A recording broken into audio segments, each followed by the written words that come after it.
Shoaib Malik might be back in the situation. He has cancelled his IL T20 contract and he is playing the National T20 का मुझे लग रहा है पीछे से वहाब रियाज का कोई मैसेज आया है। अस्सलाम वालेकुम पाकिस्तानियों, welcome back to another episode of cric with आर्क्स। मेरा नाम खिजर साकिब और मेरे साथ आज आहद रियाज बैठे हैं।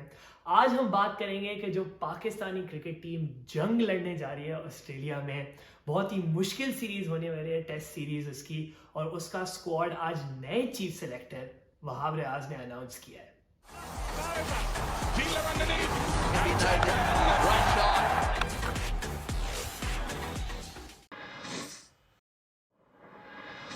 आहद, मैं आपसे पहले अपने थॉट्स पूछूंगा कि आपके इनिशियल थॉट्स क्या हैं स्क्वाड के बारे में। आई थिंक 2019 में रिकी पॉन्टिंग ने इस बॉलिंग अटैक को टूथलेस कहा था। मैं फिर से टूथलेस कह रहा हूँ अभी जाने से पहले ही। मसला ये है, आई थिंक स्क्वाड को इतना सरप्राइजिंग नहीं है। जो हमारे पास बेस्ट पोटेंशियल था हम लेकर जा रहे हैं, but unfortunately for the likes of Australia ये स्क्वाड जो है वो काफ़ी टूथलेस और वीक लग रहा है मुझे। आहद रियाज कहते हैं टूथलेस। मैंने जब ये स्क्वाड देखा तो मुझे पहले ही अंदाजा हो गया कि पाकिस्तानी बॉलिंग अटैक वही लग रहा है जो 2019 में हम गए थे। हमने 2 इनिंग्स ऑस्ट्रेलिया को करवाई, 580 रन दोनों इनिंग में खाए हैं हमने। तो मतलब situation could be bad, but मेरे ख्याल से squad was what was expected. उसके बारे में बाद में बात करेंगे कि खेलेगा कौन, बट पहले हम स्क्वाड के बारे में बात करते हैं। And we have 5 talking points for you. अगर आप लोगों को वीडियो पसंद आ रही है तो please support us by giving us a like, और चैनल को सब्सक्राइब करना प्लीज नहीं भूलें, और कमेंट्स में जरूर बताएं कि आपका क्या ख्याल है। पहले हम बात करते हैं कि जो नए फेसेस आए हैं इस पाकिस्तान स्क्वाड में, जो शायद आप लोगों ने कभी उनके बारे में सुना नहीं हो, वो कौन है। Ahad, take us through the new faces in the squad. यार जैसे कि एक नया बोर्ड अपने साथ एक नए कमेटी लेके आता है, इसी तरह एक नई कमेटी अपने साथ नए चेहरे लेकर आती है, मुझे ऐसा लगता है। अगर हम देखें तो साइम अयूब को एंटर किया गया स्क्वाड के अंदर, जो काफ़ी एक्सपेक्टेड था। उसने 200 किए, कंटिन्यूस रन करते हुए आ रहे हैं और लोगों को ऐसा लग रहा था कि रेड बॉल में वो एंट्री करेंगे, और जो कि हुआ। उसके बाद अगर हम आगे जाएं तो हमारी ऑलराउंडर कैटेगरी में आमिर जमाल को इंक्लूड किया गया, जो बहुत सारे लोग कहते हैं एक इन्वेस्टमेंट हो सकती है पाकिस्तान के लिए। बिल्कुल, साइम अयूब, आमिर जमाल। उसके बाद हम आते हैं एक और ऑलराउंडर के बारे में, फहीम अशरफ, जो पाकिस्तान स्क्वाड्स में रेगुलरली सेलेक्ट हुए जा रहे हैं, और उन्होंने कायदे आजम ट्रॉफी में अच्छी बॉलिंग भी की है और अच्छी बैटिंग भी की है। और मुझे ये लगता है कि वो पाकिस्तान के नंबर 1 फास्ट बॉलिंग ऑलराउंडर होंगे, जो ऑस्ट्रेलिया में बहुत ही की किरदार अदा करेंगे। बट ज्यादा अननोन फेसेस अब आने वाले हैं बॉलिंग अटैक में। बिल्कुल, आई थिंक उसके बाद हमारे नो सरप्राइजेज अगर हम स्टैट्स पे जाएं तो कायदे आजम ट्रॉफी के जो 2 टॉप विकेट टेकर्स थे, खुरम शहजाद और मीर हमजा, दोनों जा रहे हैं। खुरम शहजाद का डेब्यू अगर वो खेल गए और मीर हमजा की वापसी हो रही टीम में, उनकी आई थिंक डोमेस्टिक की परफॉर्मेंस अभी तक इंटरनेशनली रिफ्लेक्ट नहीं हुई। और मुझे तो ये लगता है कि शायद अगर मीर हमजा पिटे इस पूरी सीरीज में तो उनका कैरियर वहीं पे खत्म भी हो चुका होगा। लेट्स सी, देखते हैं। काफी न्यू फेसेस हैं in the form of Mir Hamza and in the form of Khurram Shahzad as well. देखते हैं कि इनको क्या ऑस्ट्रेलिया में गेम मिलता भी है, क्योंकि याद रखना है कि इस दफा 3 टेस्ट मैच है और हम तकरीबन 6 से 7 फास्ट बॉलर लेके जा रहे हैं। तो कौन खेलता है ऑस्ट्रेलिया में और कौन बन सकता है पाकिस्तान के लिए हीरो। एक और पाकिस्तान के bowler Haris Rauf speedster, 140 kilometre per hour as his Instagram handle suggests. लेकिन उनको अपेरेंटली वहाब रियाज ने रिक्वेस्ट किया था कि आप आए पाकिस्तान के लिए टेस्ट क्रिकेट खेलें, और हारिस रऊफ ने अपेरेंटली पहले हाँ बोला और फिर स्क्वाड के सिलेक्शन से एक रात पहले मना कर दिया कि वो पाकिस्तान के लिए टेस्ट क्रिकेट नहीं खेल रहे। क्या थॉट्स?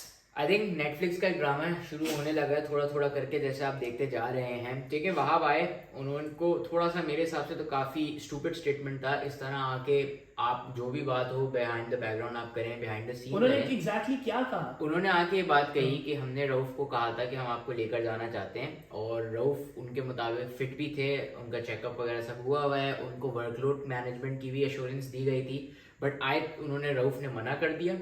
अब पहली बात तो ये बताओ कि क्या रऊफ ने सही किया, उसके बाद हम वहाब पे भी आएंगे। ये बड़ा इंटरेस्टिंग डिबेट है, बिकॉज हमें बिहाइंड द सीन्स का कभी नहीं पता होता है। लेकिन मुझे एक बात का डर लग रहा है, अब मुझे डर ये लगना शुरू लग गया है कि वहाब रियाज ने अपनी पहली ही प्रेस कॉन्फ्रेंस में एक ऐसी मतलब कंट्रोवर्शियल स्टेटमेंट दे दी है कि वहाब रियाज जो हारिस रऊफ ने जो है वो पाकिस्तान क्रिकेट को हर्ट करेगा क्योंकि वो नहीं खेल रहे। और मतलब ये बिहाइंड द सीन्स हो सकता है, होता है, लेकिन आपको पब्लिक में जब आप ऐसी स्टेटमेंट कर सकते हैं तो आहद, अगर आप चीफ सेलेक्टर हैं और मैं पाकिस्तान का प्लेयर हूं और कल आप मेरे बारे में मीडिया में ऐसी बातें करेंगे तो मेरी क्या फीलिंग्स होंगी? बिल्कुल सही बात है। आई थिंक नेगेटिव सेंटिमेंट भी प्रमोट होता है, और दूसरी बात वहाब को इस बात का ख्याल रखना चाहिए कि वो किसी गली की टीम नहीं बना रहे हैं, he is making the team for Pakistan, और वो एक रिप्रेजेंटेटिव हैं पूरे बोर्ड के उस पॉइंट पे। तो काफी सोच समझ के कुछ चीजें बोलनी चाहिए, जो अनफॉर्चुनेटली उनका अच्छा स्टार्ट नहीं रहा है।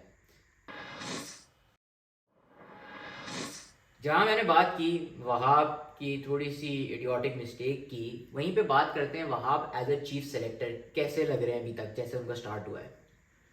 That's a good question. मुझे इसके बारे में बहुत शौक है बात करने का। इसकी कुछ प्रोज भी है और इसकी कुछ कॉन्स भी है। वहाब रियाज को बनाया गया है, I am willing to back him. मेरे ख्याल से पहली चीज जो पीसीबी को करनी चाहिए कि उनको थोड़ा टाइम देना चाहिए, ऐसे नहीं कि 1-2 सीरीज के बाद उनको निकाल दें। एडवांटेज ये है वहाब रियाज का एज ए चीफ सेलेक्टर कि वो यंग है, वो डायनामिक है, और वो सारे प्लेयर्स जैसे वो कहते हैं कि वो उनके साथ खेले हुए हैं, तो उनको सबसे ज्यादा अंदाजा होगा कि कौन से प्लेयर का क्या टैलेंट है और किसको इस वक्त सेलेक्ट करने की जरूरत पड़ रही है। और उन्होंने अपनी प्रेस कॉन्फ्रेंस में एक और इंटरेस्टिंग बात की थी कि he is going for consistency and he wants to show consistency in selection, but let's see if that actually happens. लेकिन ऑब्वियसली उसके कौन दिए हैं कि उनके पास लिटरली जीरो एक्सपीरियंस है, वो अभी तक प्रोफेशनल क्रिकेटर हैं। बिल्कुल, आई थिंक मैं उसी बात पे आने वाला था। मैं तो बिल्कुल against by the way Wahab Riaz के। I think having a hot headed fast bowler as the head of your selection committee will never be a good idea. उसकी वजह ये है कि एक तो मुझे लगता है जैसे एक फास्ट बॉलर होता है वो अपना टेम्पर बहुत जल्दी लूज कर जाएंगे, अपना जो एक टेम्परामेंट चाहिए होता है as a selection specially Pakistan जैसी टीम के लिए, वो उनके पास नहीं है। दूसरी चीज मेरे हिसाब से बहुत नुकसानदेह चीज है कि वो करंट बैच ऑफ प्लेयर के साथ खेला हुआ है, क्योंकि कहीं ना कहीं बैक ऑफ द माइंड वो सबकॉन्शियस बायस रहेगा उसके दिमाग में, मुझे लगता है, और वो आने वाले दिन में पाकिस्तान क्रिकेट देखेगी भी कि कैसे वो डिसीजन इफेक्ट कर सकते हैं। एक सेकंड, ये आपने बात कही उससे मुझे एक चीज याद रही। Shoaib Malik might be back in the situation. He has cancelled his IL T20 contract and he is playing the national T20 का मुझे लग रहा है पीछे से वहाब रियाज का कोई मैसेज आया है। बिल्कुल, आप देखें ये आप मतलब कभी बात कर नहीं सकते कि क्या हो रहा है, क्या चल रहा है behind the scene, but I feel definitely this will be a factor जो हमें हर्ट कर सकता है इन द नेक्स्ट ईयर और सो। अक्सर पाकिस्तान के स्क्वाड्स रिलीज होते हैं और हम सोचते हैं यार इसको नहीं सेलेक्ट किया, इसको नहीं सेलेक्ट किया, ये पर्ची आ गया टीम में, ये हो गया। लेकिन इस टाइम कुछ ज्यादा बड़े ओमिशंस नहीं है other than the fact of जो मेरे दिमाग में आता है एक है कि मोहम्मद अब्बास को नहीं सेलेक्ट किया, और वो तो आहद की फेवरेट है, तो मैं तो फ्लोर आहद को ही दूंगा कि इसके बारे में बात करें। बिल्कुल, आई थिंक अगेन अब्बास के लिए सबसे पहला अगर जो एंटी अब्बास बंदा होगा ये बोलेगा कि अब्बास ने कायद आजम ट्रॉफी नहीं खेली इस साल की, लास्ट ईयर भी कंसिस्टेंटली नहीं खेली। लेकिन मैं कहता हूँ हम उन सारे स्टैट्स को हटाएं, अब्बास का जो लास्ट इंटरनेशनल सीरीज को हटा के अगर देखें, लास्ट 3 काउंटी चैंपियनशिप जो पाकिस्तान की डोमेस्टिक टूर्नामेंट का 10 गुना बेहतर टूर्नामेंट है, वहां पे अब्बास हैम्पशायर के लिए प्रीमियम फास्ट बॉलर रहे हैं, जहां पे रेगुलरली 40-50 विकेटें उन्होंने जमा करते रहे हर सीजन में, और Hampshire literally treats him like अ प्लैटिनम प्लेयर। आप सोचें काउंटी टीम उनको यहाँ रख रही है और पाकिस्तान क्रिकेट में दूर दूर तक उनका कोई नामो निशान नहीं है। That is an interesting point ये आपने रेज किया, और मैं भी ये सोचता हूँ कि मोहम्मद अब्बास पाकिस्तान के सेटअप में क्यों और नहीं है। और फिर मुझे दिमाग में ये लगता है कि शायद हमें नहीं पता कि behind the scenes Mohammad Abbas को क्या पाकिस्तान के लिए नहीं खेलना, क्या पीसीबी उनको बैक नहीं करती, क्योंकि काउंटी चैंपियनशिप एंड ऑफ सितंबर खत्म हो गई थी, कायद आजम ट्रॉफी गई थी एंड ऑफ अक्टूबर तक। He could have come back and played Quaid Azam trophy, but he didn't. तो मतलब आई थिंक ओनली अगर कंक्लूड करें तो इस पॉइंट पे कि मेरे ख्याल से squad was as expected. I think probably among the right decisions have been made, because जो प्लेयर्स थे उनमें से सेलेक्ट किया। हाँ, मोहम्मद अब्बास मिस हो गया, but I think it can be argued in both ways कि क्या उसको सेलेक्ट करना चाहिए था या नहीं करना चाहिए था। और जहां हमने बात की ओमिशंस की, उसके साथ थोड़ी बात करते हैं कंसिस्टेंसी ऑफ सिलेक्शन, क्योंकि देखो खजर तुमने बात की कि प्लेयर जिन्होंने परफॉर्म किया वो टीम में है, लेकिन पिछले 2 साल में कुछ लड़कों ने परफॉर्म किया है जो हाईलाइट में आए, वो स्क्वाड में भी आए और फिर गायब हो गए। This is a typical Pakistan cricket के नई सिलेक्शन कमेटी आती है, उनके नए ओपिनियंस आते हैं, उनके नए प्लेयर की बैकिंग आती है, and I think this is to a certain extent natural भी है। हम अनफेयर होना नहीं चाहते, लेकिन वही बात है कि आपको अपनी सिलेक्शन कमेटी को थोड़ी सी कंसिस्टेंसी देनी पड़ेगी ओवर 2-3 ईयर्स, फिर आप उनकी परफॉर्मेंस जज करें। ये नहीं कि हर टूर्नामेंट के बाद आपकी रीशफलिंग चल रही है। बट जहां प्लेयर्स की बात होती है जो पिछले स्क्वाड्स में थे और अब नहीं है, उनमें सबसे पहले तो कामरान गुलाम, उन्होंने क्या किया है, कायदे आजम ट्रॉफी में रन किए, 300 किए, 250 किए हैं, पर उनको ड्रॉप कर दिया गया।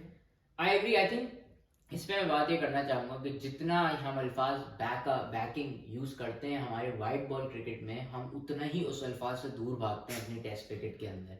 क्योंकि अगर आप देखें 6 से 7 फेसेस ऐसे हैं जो फिक्स्ड हैं टीम के अंदर, जो हिलते नहीं हैं, विच मेक सेंस क्योंकि वो टॉप परफॉर्मर्स हैं।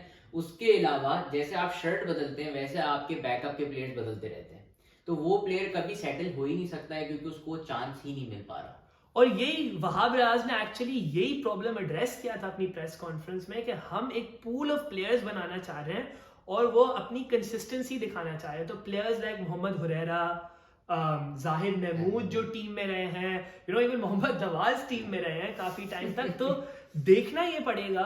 और हम वहाब रियाज और सिलेक्शन कमेटी को इसी बात पे जज करेंगे कि आने वाली जो 2 से 3 टेस्ट सीरीज है उसमें हम कितनी कंसिस्टेंसी दिखाएंगे। क्या वो मोहम्मद अली जैसे बनेंगे जो एक टेस्ट सीरीज खेल के ड्रॉप हो जाएंगे?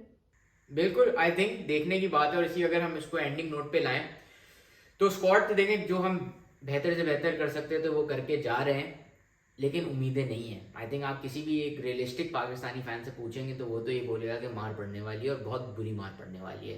तो लेट्स सी क्या होता है ऑस्ट्रेलिया के अंदर। अगर आप भी बताएं आपको कैसा लगा squad. Until then please like, follow and subscribe cricket with आक्स। अगर आप लोगों को वीडियो पसंद आ रही है तो please support us by giving us a like, और चैनल को सब्सक्राइब करना प्लीज नहीं भूलें, और कमेंट्स में जरूर बताएं कि आपका क्या ख्याल है।